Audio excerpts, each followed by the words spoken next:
Ese ndabasuje kandi mbifurije ibihe byiza mwebwe mukurikirana TV3 Rwanda. Nizere ko mumeze neza, nizere ko aho uri mu bice binyuranye by'isi ubuzima bumeze neza kandi utameze neza. Ndagukomeza ndakubwira ko isi tubamo niko bigenda, uyu munsi bari byiza ejo bikaba bibi, uyu munsi bari bibi ejo bikaba byiza kubera Imana. Bityo iyo ugihumeka umwuka w'abazima, byose muri ubu buzima biba bigishoboka. Nanone tujye tureka kwirengagiza yuko igihe cyose iteka ryose ntabwo ibintu byahora ari byiza, ubuzima buba bugomba guhinduka. Uyu munsi bikaba ari byiza ejo bikaba bibi, uyu munsi bikaba ari bibi ariko ejo bikazaba byiza. Bityo nk'uko mubimenyereye, ubu ngubu inje ahangaha kugira ngo banze nshimire abantu, by'umwihariko abantu bakomeje gukora subscribe kuri TV3 Rwanda. Ni ibintu by'agaciro cyane, ni ibintu by'agaciro gakomeye, ni ibigaragaza ko mwatugiriye icyizere mukatwizera ku byo tugomba kujya tubahereza. Kandi nawe urimo urareba iyi video ari ubwa mbere ukaba utarakora subscribe, ndakumenyesha ko iki nicyo gihe, uyu ni umwanya wo kugira ngo ukore subscribe kugira ngo ujye ubasha kubona ibiganiro TV3 Rwanda igutegurira bigiye bitandukanye kandi umunsi ku munsi. Ndi hano rero kugira ngo mbamenyeshe ikiganiro gishya kigiye kujya kinyuranga kuri TV3 Rwanda. Ni ikiganiro cyitwa The Gens Connect Show. Ni ikiganiro kigiye kujya gicangaha inshuro nyinshi kandi zishoboka, aho tugomba kujya tuganira n'urubyiruko rutandukanye, turuganiriza twumva uko ibintu bimeze mu buzima bw'ahangaha hanze. Ni ikiganiro cyihariye kigenewe urubyiruko, aho tuzajya tuganira ku buzima tubayemo, imbogamizi duhura nazo ndetse n'amahirwe dufite tugomba kubyaza umusaruro mu muryango nyarwanda ndetse no ku rwego mpuzamahanga.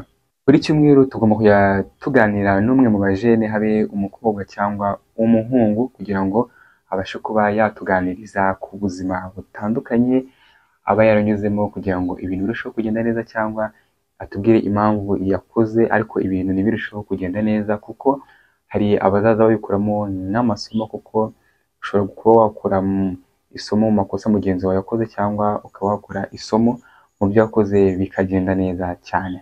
Buri cyumweru tuzajya dutumira abantu batandukanye bafite ibyo bagezeho cyangwa banyuze mu rugendo rutangaje, bakabidusangiza kugira ngo badusangize inkuru zabo z'ubuzima butandukanye, kugira ngo tugire ibyo twigiramo, kugira dukore mu bitekerezo, kugira twumve ko natwe nk'urubyiruko dushoboye, apana kumva ko tugomba guheranwa n'agahinda, tukumva ko ibidashoboka nyine ntabwo bishoboka, nyine ukumva ko utabigeraho kandi bityo utari wagerageza, kugira ngo wumve ko ugomba gutsindwa ariko wagerageje. Kuko hari igihe nk'umuntu akubwira ati ngewe kugira ngo ntsindwe njye nabigwamo. Rero niyo mpamvu tugomba kujya dutumira bamwe mu bantu bafite ibyo bagezeho, bakatumenera ibanga bakoresheje, kwihangana bagiye bagira mu buzima bwabo kugira ngo bagere ku nzozi zabo bifuzaga. Ariko muri make buri kiganiro cyangwa muri rusange nk'ahangaha tubayemo muri sosiyete, buri muntu aba afite intego. Rero n'iki kiganiro cya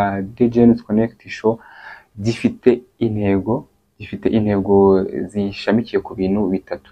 Ibyo bintu bitatu ni guhuza urubyiruko tukaganira ku buzima buriho muri iki gihe, ndetse no kuba twafasha buri wese kumva ko ejo heza hashoboka, ndetse agakura mu bitekerezo akumva ko ejo he hari mu biganza bye, nta wundi muntu ugomba kuba yabigiramo uruhare. Ingingo ya nyuma tuzoza twibandaho cyane cyane ni gutanga umwanya kuri buri munyarwanda, cyane cyane urubyiruko, kugira ngo dusangire ibyo twanyuzemo byadufasha kubaka ejo heza hazaza. Bityo izo nizo ngingo eshatu ikiganiro The Gens Connect Show kizaza kiba gishingiyeho. Muri ibyo bintu bitatu tuzaza tuganira cyane cyane, tugomba kwibanda mu kuganira n'urubyiruko rugenzi rwacu, kugira ngo rutuganirize ku byo rwagezeho ndetse n'icyo dushobora kuba twakora tukabigiraho. Hari byinshi tuzakora muri iki kiganiro, hari byinshi tuzakora kandi hari na byinshi tuzagenda twungukiramo umunsi ku munsi, kurusha uko ama episode azagenda aba menshi, uko tuzagenda tuganira n'abantu benshi batandukanye bafite ibyo bagezeho, bagomba kugira natwe ibyo badusangiza, kugira ngo natwe tubashe kuba twazabikurikiza, tukareba ko natwe byazatugendekera neza mu buzima buri imbere. uyu munsi ndagira ngo dutangire urugendo rwacu muri Genesis Connect Show tuganira ku ngingo ifite agaciro gakomeye, kumenya agaciro kawe nk'urubyiruko. Hano ngaha hari abantu batazi ko bafite agaciro nk'urubyiruko, akumva ko niba akoze ikintu ntikigendere mu buryo yabishatsemo, akumva ko agomba guhita yiburira icyizere, akumva ko ubuzima busa nkaho bumurangiranye, ariko siko bigomba kugenda. Ugomba kumva ko iteka ryose urashoboye, uru rubyiruko uracyafite imbaraga zo kuba wahindura isi ndetse nawe ubwawe ku giti cyawe. Rero iki nicyo gihe kugira ngo wumve ko ukomeye, wumve ko ufite icyo wahindura, kandi kuri wowe bwite ndetse no ku bandi bagenzi bawe bagukikije, abaturanyi ndetse n'abari kure yawe, ariko babona ibyo ukora bakabasha kuba bakwigiraho. Mu gihe wumva ko ntacyo ushoboye, iki nicyo gihe kugira wumve ko ufite izo mbaraga zo kuba wahangana kandi ugakora byinshi byiza bikubereye.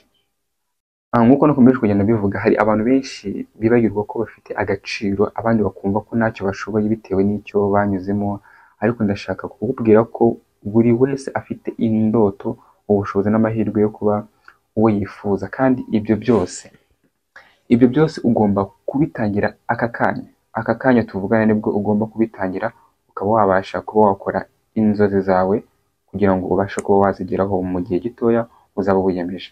Mu gusoza, ndabashimiye kuba murebye ino video mukageza ku musozo wayo, ariko sinasoza nakubwiye ati niba ufite igitekerezo cyangwa inyunganizi wumva wadusangiza, ushobora kuba watwandikira muri nimero iri muri description, ushobora kuduhamagara cyangwa ukatwandikira kuri WhatsApp, ukaba waduhereza igitekerezo cyawe cyangwa inyunganizi, cyangwa niba wifuza kuba wazaza kutuganiriza inkuru itandukanye wumva yafasha urubyiruko ahangaha hanze, imiryango irafunguye. Ushobora kuba wanyura kuri iyo nimero ukatwandikira cyangwa ukaduhamagara, cyangwa ukanyura ku mbuga nkoranyambaga za TVT Rwanda, kuri Instagram, kuri X ndetse no kuri TikTok ndetse no kuri Facebook page, cyangwa ukanyura ku rubuga rwa Genesis Connect Show. Kuri izo mbuga zose nanevuze haruguru, kuri Instagram, X, TikTok ndetse na Facebook page, ukaba wabasha kuduhereza igitekerezo, inyunganizi, ndetse ukaba wabasha no kuba watuganiriza